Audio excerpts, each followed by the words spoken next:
আসসালামু আলাইকুম ওয়া রাহমাতুল্লাহি তাআলা ওয়া বারাকাতু।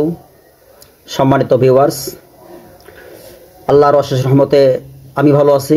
আশা করা হচ্ছে আপনারাও হয়তো ভালো আছেন বা কেউ অসুস্থতায় ভুগতেছেন।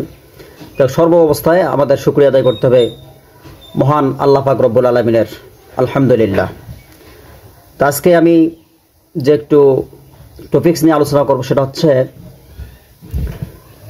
যে অনেক মানুষ নিজের শরীর বন্ধ করতে পারে না। অনেকে মেসেজ করেন, ফোন দেন যে হুজুর কীভাবে শরীর বন্ধ করব। আজকে সেই শরীর বন্ধ করা নিয়ে আজকের আলোচনা।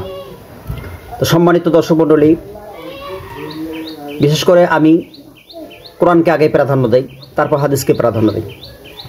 তো সব থেকে শরীর বন্ধ করার জন্য কার্যকরী একটি আয়াতে কারিমা সূরা বাকারার ভিতরে আমরা পাই, যে সূরা বাকারার 3 নম্বর পারা প্রথম পৃষ্ঠাটাতে আছে 254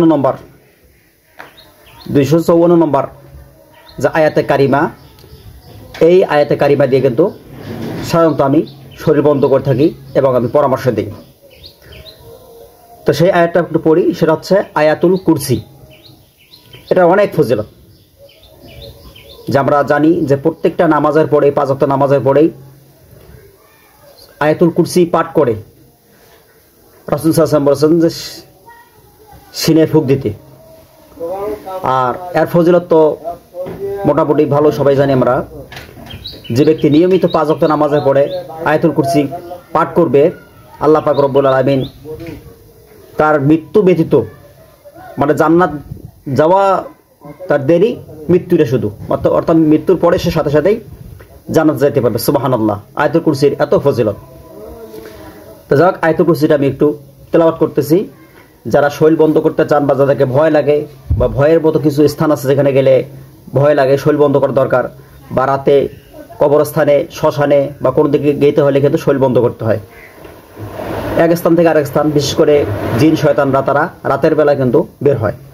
তো সুতরাং আমরা যারা শরীর বন্ধ করাকে প্রয়োজন বোধ মনে করি, তারা কোরআন থেকেই আমরা সর্বপ্রথম আগে শরীর বন্ধ করার চেষ্টা করবো ইনশাআল্লাহ।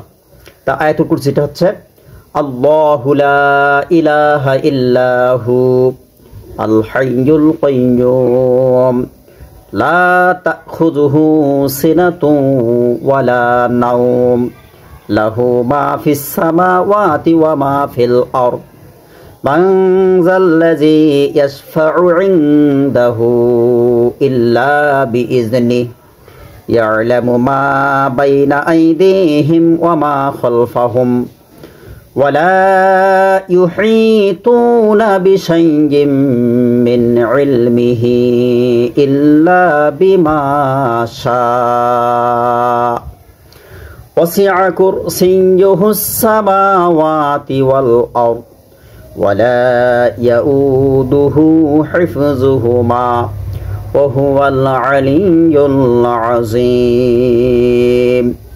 এই আয়াতুল কুরসিটা আমরা পাঠ করব। পাঠ করার পরে হাত এভাবে করবো, হাতে ফুঁক দেবো। এরকম ফুঁক দেওয়ার পরে এই মাথা, মুখ থেকে শুরু করি মাথা পর্যন্ত, যে পুরা শরীরটা আমরা এইভাবে করে পা পর্যন্ত, পায়ের তলা পর্যন্ত মাসেহ করব বা মেসেজ করব।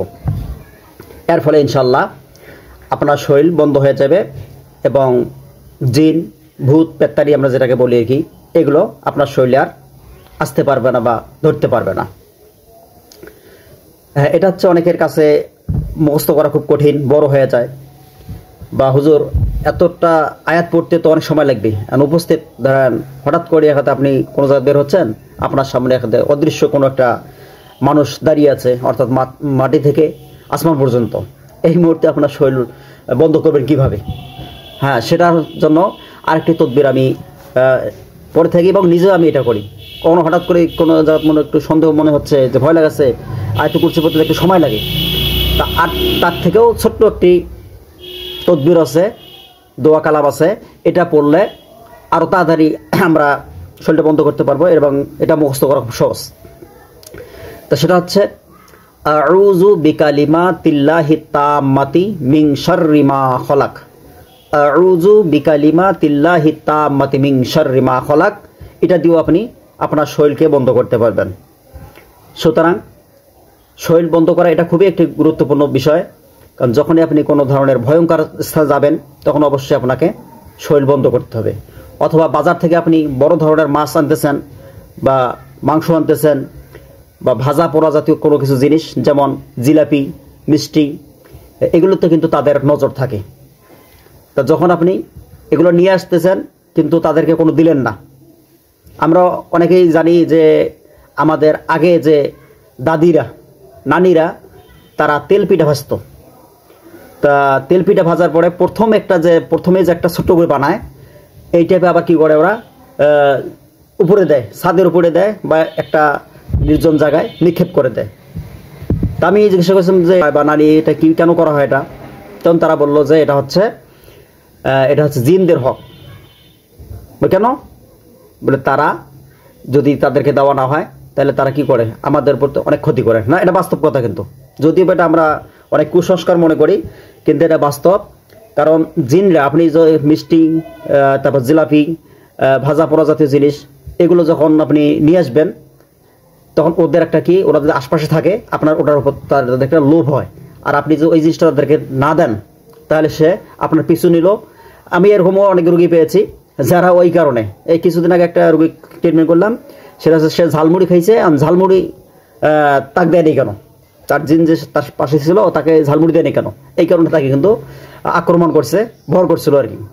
তো যাই হোক, যে এরকম আমরা যখন করব হয়তো কোনো কিছু তাদেরকে দিতে হবে। আর যদি আপনার দেওয়ার ইচ্ছা না থাকে তাহলে আপনি আপনার শরীরটাকে বন্ধ করবেন। বন্ধ করার পরে আপনার যা মন চায়, ভাজা পোড়া, চাল ভাজা, তারপর ঝালমুড়ি, পেঁয়াজু, তারপর এই জাতীয় জিনিসগুলো যেগুলো আছে লোভনীয়, এই সকল জিনিসগুলো আপনি কবরস্থানে যেয়েও খাইতে পারবেন যদি আপনার শরীরটা বন্ধ থাকে। তা আশা করা যায় যে শরীর বন্ধর গুরুত্বপূর্ণ একটি আলোচনা, এটা সবাই বুঝতে পেরেছেন। তো ঠিক আছে, আল্লাহ পাক রব্বুল আলামিন সবাইকে সুস্থ রাখুক। ওমা তাওফিক ইল্লা বিল্লাহ, আলাইহি তাওয়াক্কালতু ওয়া ইলাইহি উনীব। আসসালামু আলাইকুম ওয়া রাহমাতুল্লাহ।